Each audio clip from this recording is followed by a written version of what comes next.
দেখতে দেখতে আবার পুজো চলে এলো, তাই আমরা এবার সবার ইচ্ছে অনুযায়ী চলে গেছিলাম কৃষ্ণনগরে। ওখানে থেকে একবার প্রতিমা আনার আমাদের সবার খুব ইচ্ছে ছিল।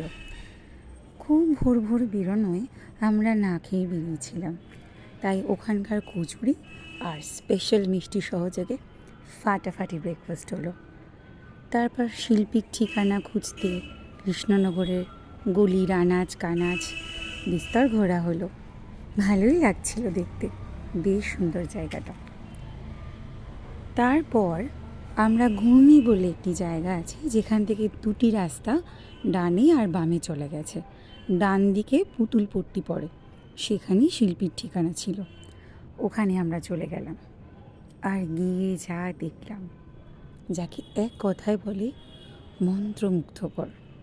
অসাধারণ শিল্পদক্ষতা, কি অক্লান্ত পরিশ্রম করে এত সুন্দর সমস্ত প্রতিমা বানাচ্ছেন তারা। কুর্নিশ জানায় তাদের সবাইকে। সত্যি বলতে কি, যাওয়ার কিছুক্ষণ পর্যন্ত আমরা আমাদের চোখ ফেরাতে পারি, এত অপূর্ব কাজ। এখানে বেশ কিছু ক্যাটালগ দেখার পর আমরা বেরিয়ে গেলাম সেই জায়গাটিতে, যেখানে ওদের সমস্ত প্রতিমাগুলো সুসজ্জিত করে রাখা রয়েছে।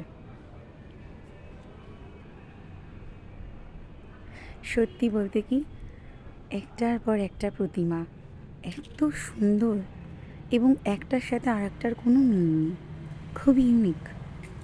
গিয়ে দেখলাম কত সুন্দর প্রতিমাগুলো। এই যেমন এইটি অস্ট্রেলিয়া যাবে, কোনোটা আমেরিকা যাবে, কোনোটা আবার পাঁশকুড়া। প্রত্যেকটার থেকেই প্রত্যেকটা আলাদা আর সুন্দর। কোনোটা আবার কলকাতার বেশ নামি দামি ক্লাবের জন্য প্রস্তুত হচ্ছে, আর এটা পাঁশকুড়ার। আর এই যে ছোট্ট একটা সংস্করণ, কি অসাধারণ না? যাই হোক, শেষমেশ কিন্তু ওখান থেকে আমাদের আর কেনা হলো না, নানা কারণে। ওখান থেকে না কিনে আমরা চলে এলাম বেথুয়াধুরিতে।